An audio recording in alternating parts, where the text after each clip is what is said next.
महाविकास आघाडीला विरोधी पक्षनेता नेमता येत नाही याचं दुर्दैव. मंत्री राधाकृष्ण विखे पाटलांची टीका. मवियानं आधी स्वतःचं घर सांभाळावं, विखे पाटलांचा सल्ला.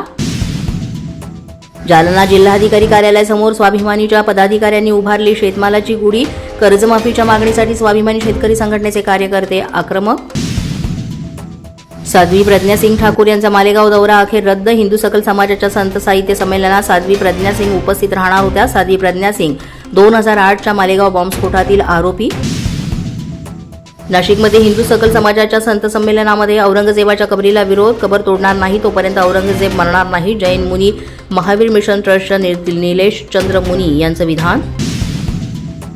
बीडमध्ये वैयक्तिक भांडणातून माथेफिरूकडून मशिदीमध्ये स्फोट करण्याचा प्रयत्न. स्फोटामध्ये फक्त मशिदीमधील फरशी फुटली.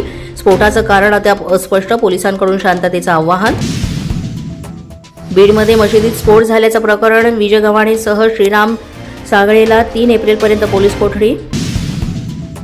खासदार बजरंग सोनवणे, आमदार विजयसिंग पंडित आणि आमदार संदीप क्षीरसागर यांच्याकडून बीडमधील स्फोट झालेल्या मशिदीची पाहणी. यावेळेस नागरिकांना केलं शांतता राखण्याचं आवाहन.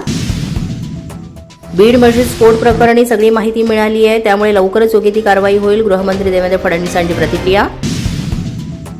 ठाण्यातील रेमंड ग्राउंडवर राजस्थान स्थापना दिनाचा भव्य सोहळा संपन्न. राजस्थानी बांधव महाराष्ट्रात व्यापार करतात, त्यांना सुरक्षा देणं आमचं कर्तव्य. एकनाथ शिंदे यांचं वक्तव्य.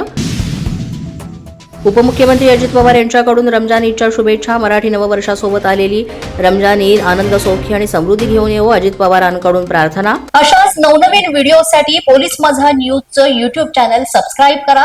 तसंच आमचं फेसबुक, इंस्टाग्राम आणि ट्विटर अकाउंट फॉलो करा. अधिक माहितीसाठी आमच्या www.polismazhanews.com या वेबसाईटला भेट द्या.